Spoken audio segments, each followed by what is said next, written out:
A gente tem uma satisfação adicional nessa manhã aqui da Rádio Pampa, porque o governador Eduardo Leite está conosco, está na ponta da linha, e a gente vai conversar com ele exatamente sobre esse momento, governador, que nós estamos enfrentando. Antes de mais nada, obrigado pela sua gentileza conosco.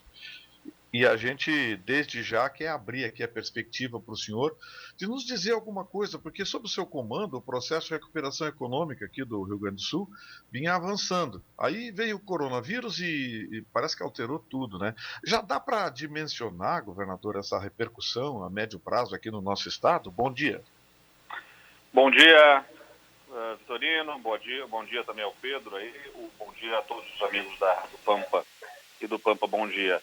Olha, de fato, como falavas aí, nós vimos num cumprimento do nosso plano de governo, na ação firme para a organização das contas do Estado do Rio Grande do Sul, com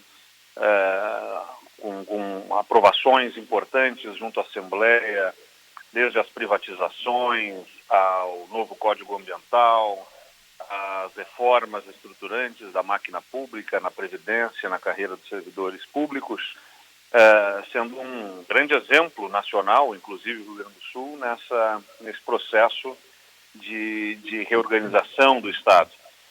E nos deparamos com essa situação que exige praticamente que o governo se reformate, se reorganize para enfrentar uma situação completamente distinta e inesperada, né? Por mais que eu soubesse que não seria fácil ser governador do Rio Grande do Sul, esta situação era algo que ninguém poderia prever, a do novo coronavírus. Bom, nós passamos a atuar para a elaboração de um plano de contingência para o enfrentamento deste vírus, que é algo ainda desconhecido, não tem protocolos estabelecidos para o enfrentamento, e observando o que acontece no mundo, reunindo cientistas, reunindo as equipes técnicas, tanto do governo quanto de fora do governo, mobilizando universidades, entidades, para que nós pudéssemos nos organizar para esse enfrentamento que, até aqui, o que se observa mundialmente estabelecido, entre as práticas para evitar um colapso do sistema de saúde, exige, pelo menos no momento, essas ações restritivas à circulação de pessoas, como forma de conter o avanço rápido da disseminação do vírus. E, do outro lado, essas ações restritivas, o chamado distanciamento social, ele acaba impondo sem dúvida nenhuma, uma repercussão na economia e na vida das pessoas e também nas contas públicas do Estado, por consequência. E nós estamos projetando para os próximos meses uma queda de arrecadação que deverá chegar a cerca de talvez 30% do ICMS nos próximos meses. É algo muito, muito grave, muito profundo para as contas do Estado, mas como vai ser na conta da vida, na conta doméstica, né, de tantas pessoas que vão ser afetadas por essa situação. E por isso estamos mobilizados no Congresso Nacional, nesse instante, para que nós possamos ter a aprovação de medidas de apoio do governo federal para os estados que vão ser mais punidos aí com perdas de ICMS também. Mas a preservação primeiro é das vidas, né? Esse é o nosso grande foco, e em seguida o trato econômico, tanto para as contas do governo, quanto para, principalmente, o emprego e a renda dos gaúchos. Governador, na próxima semana a gente vai ter expirando o seu decreto de isolamento, né?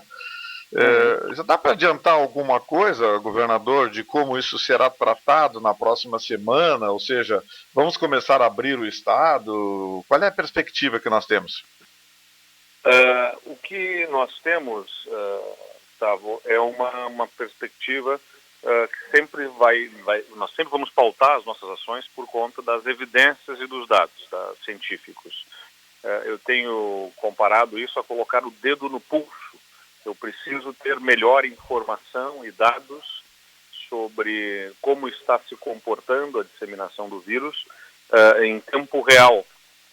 E isso exige uma série de monitoramento de dados que, infelizmente, custam tempo e colaboração de todas as entidades, instituições hospitalares, por exemplo, atendendo aos protocolos que estabelecemos para termos o controle dessas informações, por exemplo, a das internações em leitos clínicos e leitos de terapia intensiva, que são dados importantes para que nós possamos compreender como está acontecendo a disseminação do vírus, já que nós não vamos ter testes em massa na população, mas vamos ter uma pesquisa científica feita com a liderança da Universidade Federal de Pelotas. O governo do estado demandou e a Universidade Federal aceitou coordenar esse trabalho, que envolve outras universidades do Rio Grande do Sul, uma pesquisa com metodologia científica junto à população, 5.000 testes rodados por cada rodada de testes, que vão ser 4 rodadas, para acompanhar a evolução e a prevalência na população, de acordo com o perfil da população, fazendo esses testes não apenas em pessoas com sintomas, mas também naquelas sem sintomas, as assintomáticas. Então, essas informações vão ser importantes. A da pesquisa científica da Universidade Federal, que deve rodar fazer a primeira rodada de pesquisas neste final de semana, e possivelmente até terça-feira nós tenhamos o primeiro resultado dessa pesquisa de prevalência. E, de outro lado, as informações das internações. Qual é a grande dificuldade nas informações das internações? São cerca de 300 hospitais que precisam fazer o lançamento destes dados neste sistema que nós montamos e estruturamos, e obedecendo um protocolo que está estabelecido para, logo que houver a internação, fazer a coleta do exame, fazer a remessa dessa coleta para que rapidamente nós possamos fazer o exame e diagnosticar se é caso confirmado de novo coronavírus. Estamos contratando novos laboratórios para fazer esses exames também, para reforçar a nossa capacidade de diagnóstico, que hoje é concentrada no Laboratório Central do Estado. E aí, tendo os dados de e em quais regiões estão acontecendo as internações em tempo real, e também do dado da pesquisa da Universidade Federal de Pelotas, que nós vamos conseguir entender melhor como está a disseminação do coronavírus no estado. E é isso que eu digo, que eu chamo de ter o dedo no pulso, para, com a segurança de que qualquer alteração nós vamos rapidamente perceber, aí vamos poder tomar as providências, aí nós podemos pensar em relaxamento de medidas restritivas, porque se houver alguma inflexão, nós vamos poder agir rapidamente. É como alguém que tenha algum tipo de problema cardíaco, vamos dizer assim. Olha, eu quero fazer atividade física. Tá bem, vai fazer, mas vai fazer desde que faça o controle dos seus batimentos, para saber se tiver alguma alteração, tem que rapidamente atuar, parar a atividade. Então é mais ou menos isso. Se nós temos essa doença, este vírus se disseminando, eu preciso ter o controle em tempo real dessa disseminação, para, se houver alguma inflexão, eu não deixar de agir rapidamente para fazer a contenção. E hoje, infelizmente, os dados ainda são muito difíceis, muito precários na sua constatação. Então, só com essa segurança que nós vamos poder fazer liberações maiores. E eu tenho a expectativa de ter a maior parte desses dados até o dia 15 para poder avaliar algo já para a próxima semana. Governador, essa conotação política que foi dada a esse combate ao coronavírus, a gente tem aí grupos de comunicação com interesses econômicos, enfim, atacando decisões do Executivo Federal. Até que ponto esse tipo de transtorno, esse tipo de aditivo pode atrapalhar a sua decisão, opcionar a sua decisão da próxima semana, governador? Não, eu condeno toda tentativa de politização, para um lado ou para o outro, né? Nenhuma decisão de governo em um tema tão relevante, tão complexo como esse, pode ser tomada com base em pressões políticas, seja para liberar tudo, ou seja para ser absolutamente restritiva. Eu não cederei a pressões nem para um lado ou para o outro. Por isso que eu digo, é com base na ciência, nos dados. O que a informação nos trouxer, nós vamos seguir para, sabendo que o tratamento tem um efeito colateral tão severo, tão rigoroso, né?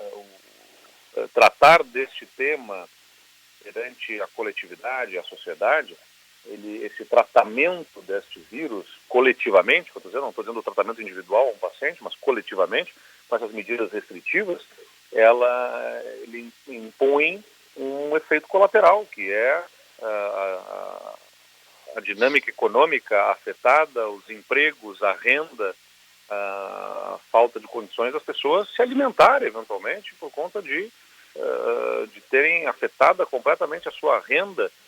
O Estado tem as suas contas afetadas e, consequentemente, a capacidade de prestação de serviços. Isso gera um desarranjo, um desajuste econômico e social muito severo. Então, nós não podemos, de forma nenhuma, tomar medidas mais restritivas do que seja sensato e adequado por conta dos efeitos colaterais desse tratamento, mas, de outro lado, também não podemos ser irresponsáveis de relaxar por conta das pressões também de outros setores econômicos que querem que simplesmente se ignore essas recomendações por conta de estarmos ainda sem maiores problemas ou sem termos colapso no sistema público de saúde. As curvas, a tendência que se observa em outros países e pelo que nós observamos acontece no Brasil, nos indicam que hoje nós temos 16 mil casos, devemos terminar, talvez, abril, com cerca de 100 mil casos no Brasil, né? No Rio Grande do Sul, na mesma proporção, isso poderá fazer chegar de cerca de 500 casos a 5 mil casos, talvez, até o final do mês de abril. Então, isso vai ter demanda em leitos hospitalares e, em seguida, né, uma pressão nos nossos sistemas de saúde. Então, com responsabilidade, com base em evidências, é que nós vamos tomar a nossa decisão sem medo das críticas que possam gerar de um lado ou de outro.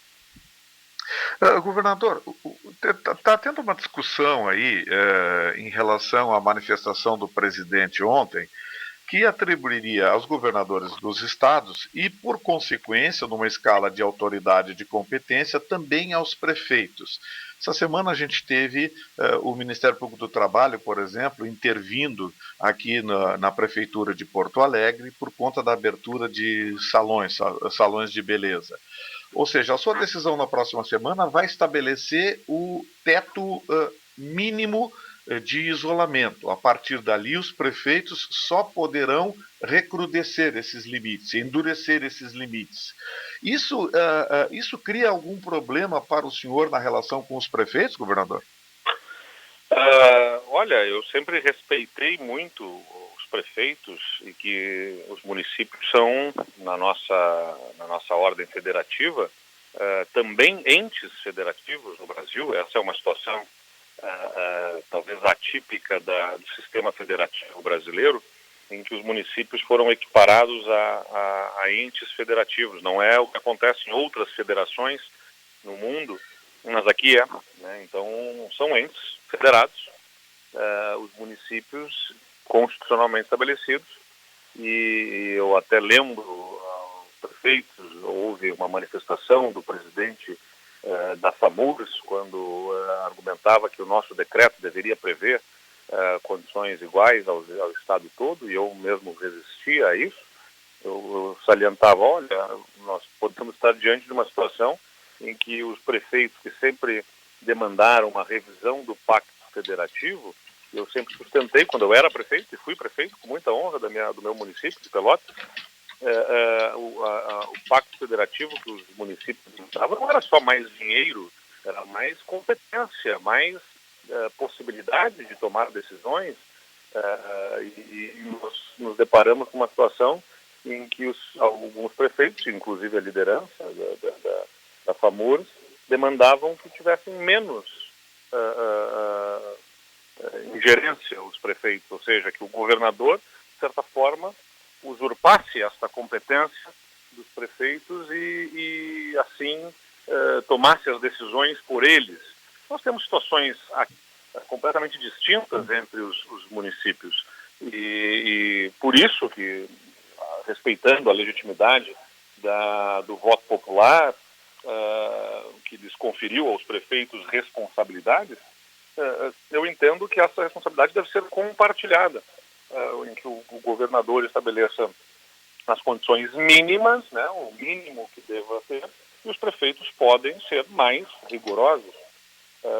Mas nós estamos encaminhando também soluções em que o prefeito, em que a vedação é estabelecida, mas o prefeito pode ser, em outro sentido, aquele que autoriza, diante de uma condição local, algo que em nível estadual está restrito.